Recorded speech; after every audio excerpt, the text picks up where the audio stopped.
নমস্কার বন্ধুরা, আজকে আমি বানাবো ডিমের ভাপা। তো আমি কীভাবে বানাচ্ছি আমার সাথে থাকো। এর মধ্যে সর্ষের তেল দিয়ে দেবো। 3টে বাটিতে আমি সর্ষের তেল দিয়ে দেবো। তেলটা বাটিতে ভালো করে মাখিয়ে নেব। কড়াইয়ে জল গরম দিয়ে দেবো।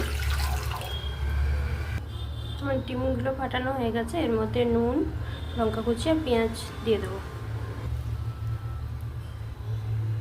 আমার জলটা গরম হয়ে গেছে। এরপর আমি চাপিয়ে এর উপরে বসিয়ে দেবো। বেরিটা দিয়ে দেবো। আমি ডিমগুলো এইভাবে বসিয়ে দিয়েছি। এটা এরপর ভাপিয়ে নেব। ভাপানো হয়ে যাক, ডিমটা সেদ্ধ করে নিই। এটা সেদ্ধ হয়ে যাওয়ার পর এমনি হয়েছে। এগুলো আস্তে আস্তে ছুরি দিয়ে তুলে নিতে হয়। আমি এরপর এটা তেলে ভেজে নেব।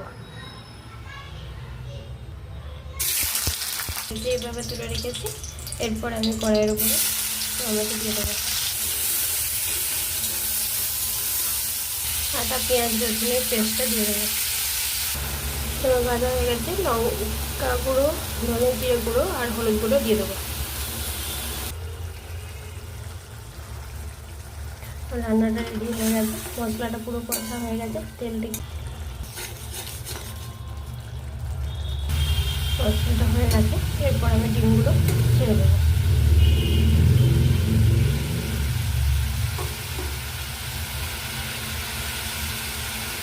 এরপর এর উপর থেকে একটু ধনেপাতা দিয়ে দেবো। তো দেখো কেমন লাগলো। আমার মতন তোমরা এইভাবে রান্নাটা বানিয়ে দেখো কেমন লাগলো। অতি অবশ্যই জানাবে কেমন লাগলো। খেতে খুব ভালো হয়। একটা লাইক, কমেন্ট, শেয়ার অবশ্যই করো। ওকে, বাই, টাটা।